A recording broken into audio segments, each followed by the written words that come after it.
আপনারা দেখছেন নিউজ বাংলা প্রতিদিন। আমি গীতা। দেখে নেব আজকের হেডলাইন্স। সংবিধান রচনা করেছিলেন আজকে দলিত থেকে মমতা বন্দ্যোপাধ্যায়ের যে দুয়ারে সরকার, সেই দুয়ারে সরকার আপনার রাষ্ট্রপতির পুরস্কার পাবে সারা দেশের মধ্যে। 7ই জানুয়ারি রাষ্ট্রপতির থেকে সারা দেশের সেরা প্রকল্প হিসাবে দুয়ারে সরকার রাষ্ট্রপতির পুরস্কার পাবে। আপনারা দেখতে পাবেন সামনেই। মমতা বন্দ্যোপাধ্যায়ের বিরুদ্ধে এই বিজেপির নরেন্দ্র মোদী এবং অমিত শাহ সব সময় বিরোধিতা করে চলেছে। কুরুচিকর মন্তব্য যেরকম লোকসভায় জবাব দিয়েছে, আবার পঞ্চায়েতেও জবাব দিয়েছে, সামনের বিধানসভায় আবার মানুষ পশ্চিমবঙ্গের জবাব দেবে। তার কারণ প্রতিবাদের রাস্তায় কি বলবেন? রাস্তায় আজকে কি বলবেন? প্রতিবাদের রাস্তায় আমরা অবিলম্বে স্বরাষ্ট্রমন্ত্রীর পদত্যাগ চাই। যেভাবে কারণ ভারতের সংবিধান যে রচয়িতা করেছে, আমরা একজন নাগরিক ভারতবর্ষের, আমরা মাথা উঁচু করে আমরা একটা আধিকারিকের সঙ্গে কথা, আমি ডোম কি, আমি মুচি, আমি কি ম্যাথড, বা আমি নিচু কাজ বা শিডিউল কাজ, শিডিউল ট্রাইব, আমাদের যে অঙ্গীকারটা দিয়েছে সংবিধানের মাধ্যম দিয়ে, যে একটা ডাক্তারের সঙ্গে কথা বলা, একটা স্কুলের প্রধান শিক্ষকের সঙ্গে কথা বলা, যে আপনার ওসি সাহেব, সিআই বা আপনার আইএস আইপিএস ডব্লিউবিসির অফিসের সঙ্গে কথা বলার যে অধিকারটা দিয়েছে গণতন্ত্রের মাধ্যমে, আমাদের সবার প্রিয় ডক্টর বি.আর. আম্বেদকরের যে অধিকারটা দিয়েছে, তার বিরুদ্ধে তাকে যেভাবে অপমান করেছে পার্লামেন্টে, সেই অপদার্থ কুলাঙ্গার, ভারতবর্ষের কুলাঙ্গার স্বরাষ্ট্রমন্ত্রী অমিত শাহর পদত্যাগ চাই।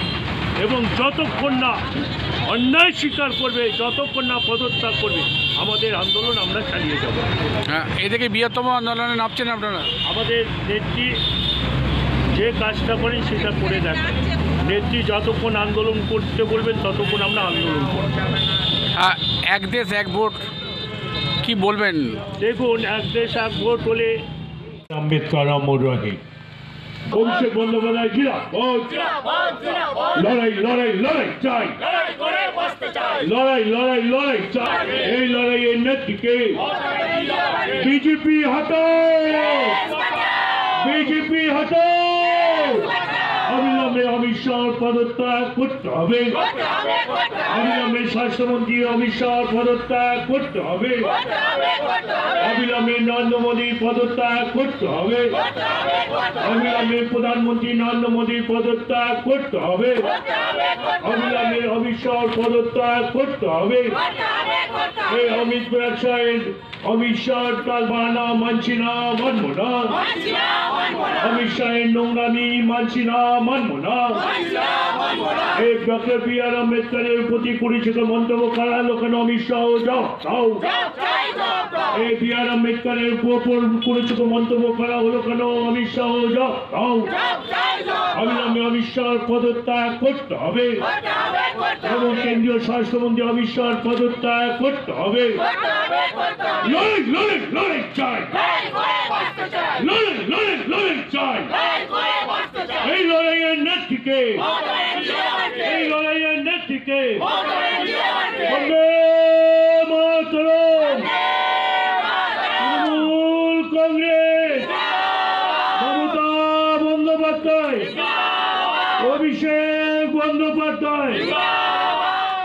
নবী দিবসে বলুন, আবার সেখানে 3 থেকে 4,000 5,000 মানুষ নবী দিবসে তাদের জন্য পায়েস, তাদের জন্য শরবত করি। মহরমে প্রায় 8 থেকে 10,000 মানুষের শরবত পায়েস আমি করি। মানুষ আসে, মানুষকে দেখলেও ভালো লাগে, এদের দেখলে মানুষ ঘুরিয়ে নেয়। তাই বিধানসভা নির্বাচন 270টা সিট নিয়ে বাংলায় মুখ্যমন্ত্রী, 4র্থবারের মুখ্যমন্ত্রী হবে নরেন্দ্র মোদীর বাবার ক্ষমতা নেই, অমিত শাহর বাবার ক্ষমতা নেই, বাংলায় পরিবর্তন করে। তাই এদের প্রতি ধিক্কার জানিয়ে, এদের প্রতি সোচ্চারণ, যেটাও 5,000 10,000 20,000 এরা ভোট পায় বিধানসভায়, সেটাও যেন এদের জামানত জব্দ হয়। আমি তো বলে দিলাম 2026 সালে দল দায়িত্ব দিলে আমাকে পান্ডুয়ায় তৃণমূল বিজেপিকে এবং 3য় স্থানে আমি করে দেব। 3য় স্থানে বিজেপির জামানত জব্দ, আমি করে দেবো 2026 সালে বিধানসভায় বিজেপির থার্ড পজিশনে থাকবে, এটা চ্যালেঞ্জ বলে দিলাম। আর রামবাম কংগ্রেস যদি এক হয় তাতেও এদের গো হারিয়ে দেবো, এটা আমার চ্যালেঞ্জ। এখানে যেই দাঁড়াবে তাকেই আমি জেতাবো। এখন আপনাদের সামনে বক্তব্য রাখবেন আমাদের মহিলা তৃণমূল কংগ্রেসের সভানেত্রী, হুগলি জেলা পরিষদের সদমানিয়া ফুলমণি মুর্মু মহাশয়া। উপস্থিত আছে ভাই উপপ্রধান ভাই মহিদুল, উপস্থিত আমাদের পঞ্চায়েত সমিতির সদস্যা, পঞ্চায়েতের সদস্যা, এবং এখানে আমি উপস্থিত আছে অনেক আমার গুরুজন। এখানে আমি দেখতে পাচ্ছি ভাই মাধব থেকে শুরু করে আমাদের পূর্তের কর্মাধ্যক্ষ বিরাট ভাই থেকে শুরু করে আমার বিল্লুদা, এখানে আমাদের মানবসুর উপস্থিত আছেন। তো আমার যুবর সহসভাপতি আশিস ভাই থেকে শুরু করে আরও অনেকেই উপস্থিত আছেন, আমি সকলের নাম বলতে পারছি না, মার্জনা চাইছি। এবং উপস্থিত আছেন যে কি কারণে আজকে আমাদের এই পথসভা বা ভিক্ষার সভা। আজকে আপনারা জানেন যে অপদার্থ স্বরাষ্ট্রমন্ত্রী অমিত শাহ ক্ষমতা আসার পরে ভারতবর্ষটাকেই বিক্রি করে দিয়েছে। তাহলে এক দেশ এক ভোট হলে তাহলে ভারতবর্ষে আমাদের স্বাধীন বলে আর কিছু থাকবে না। ব্রিটিশরা যেভাবে অত্যাচার করত সেইভাবে নীল বিদ্রোহ ছিল, নীল চাষ দেখেছেন, নীল বিদ্রোহ দেখেছেন, সাঁওতালদের ওপর অত্যাচার, আদিবাসী সম্প্রদায়ের অত্যাচার, মুন্ডাদের প্রতি অত্যাচার, সাধারণ মানুষের ওপর অত্যাচার, সেটা সেই ব্রিটিশদের কায়েমটা এরা ফিরিয়ে আনতে চাইছে। কিন্তু আমরা মনে করি যতক্ষণ নেত্রী থাকবেন আশা করি এক দেশ এক ভোট হবে না। নেত্রীর নির্দেশে সারা ভারতবর্ষ তোলপাড় আন্দোলন হবে। তাতে যদি রক্ত দিতে হয়, গুলি খেতে হয়, তাতেও রাজি, কিন্তু বিজেপির বিরুদ্ধে সর্বসময় আমরা লড়াই করে যাব। 2014 থেকে বিজেপি ক্ষমতা আসার পর একটার পর একটা মানুষের জীবনে একটা বেঁচে থাকার একটা ইয়ে হয়েছে। নোটবন্দি থেকে শুরু করে আপনার কোভিডের ভ্যাকসিন কেলেঙ্কারি শুরু করে, যেখানে দলিত পরিবারের লোকেরা ধর্ষণ হয়ে খুন হচ্ছে সেখানে কোনো প্রতিবাদ করছে না। কিন্তু যেভাবে আজকে কুরুচিকর মন্তব্য করলেন, কি বলবেন আপনি? আমরা তো বলেছি নেত্রী যেটা বলবেন আমরা সেই পথে এগোবো। যে একটা ভারতবর্ষের অপদার্থ একটা কুলাঙ্গার স্বরাষ্ট্রমন্ত্রী 1947 সালে দেশ স্বাধীন হয়ে যাওয়ার পরে আজকে প্রায় 78 বছর হলো। 78 বছরে আমরা স্বরাষ্ট্রমন্ত্রী পেয়েছি, অনেক স্বরাষ্ট্রমন্ত্রী পেয়েছি, অনেক প্রধানমন্ত্রী পেয়েছি। আমাদের পণ্ডিত জওহরলাল নেহরু থেকে আরম্ভ করে বিশ্বনাথ প্রতাপ সিং, নরসিংহ রাও, ইন্দিরা গান্ধী, রাজীব গান্ধী, মোরারজি দেশাই, অনেক দেবগৌড়া, আইকে গুজরাল, অনেক প্রধানমন্ত্রী আমরা পেয়েছি। এইরকম ভারতবর্ষে কুলাঙ্গার প্রধানমন্ত্রী, কুলাঙ্গার স্বরাষ্ট্রমন্ত্রী ভারতবর্ষে পাইনি। তাই তো বলি এক দেশ এক আইন করতে চাইলে ব্রিটিশের কায়েমটাই আবার করতে চাইবে। যে নীল বিদ্রোহ, নীল চাষিরা যেভাবে হত্যা হয়েছিল, আদিবাসীরা হত্যা হয়েছিল, মা বোনের যে ইজ্জত বলে কিছু ছিল না, সেটাই এই নরেন্দ্র মোদী অমিত শাহ করতে চাইছে। 2014 থেকে 2024 ভারতবর্ষ আজকে অতিষ্ঠ হয়ে গেছে। আদানি আম্বানি চলে গেছে, আদানি আম্বানিকে বড়লোক করে দিয়েছে। আজকে ললিত মোদী, নীরব মোদী কোটি কোটি হাজার হাজার কোটি টাকা নিয়ে চলে গেছে, তাদের পক্ষে কোনোই নেই। আজকে মণিপুর কাটছে, আজকে আসাম কাটছে, আজকে উত্তরপ্রদেশ কাটছে, আজকে গুজরাট কাটছে, আজকে মধ্যপ্রদেশ কাটছে, আজকে ত্রিপুরায় কাটছে। মানুষের দলিত সম্প্রদায় মানুষদের উপরে অত্যাচার, সর্বসাধারণ মানুষের উপর অত্যাচার করছে এই নরেন্দ্র মোদীর দল। এসটি যখন ভারতবর্ষের রাষ্ট্রপতি, এসটি যখন বাংলার মুখ্যমন্ত্রী আছে বাংলার, একদিকে মুচিডম আমাদের সম্প্রদায়ের মানুষেরা, বি আর আম্বেদকর এমন একজন মানুষ ছিলেন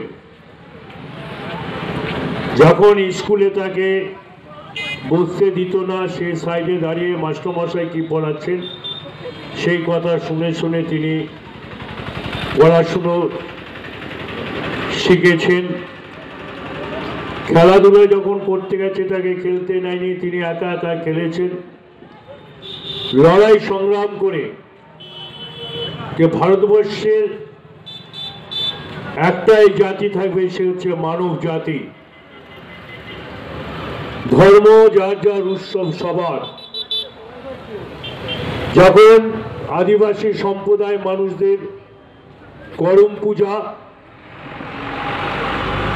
যখন তীরঞ্জাত তীর ধনুকের যখন তাদের খেলার সরঞ্জাম,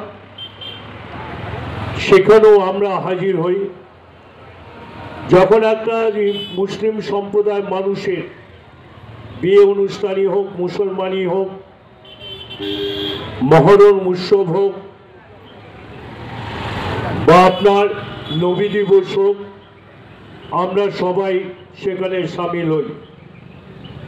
এই যে পরশুদিন বুধবার দিন বড়দিন, যীশু খ্রিস্টের জন্মদিন, গির্জায় মানুষের হাজার হাজার মানুষের ঢল।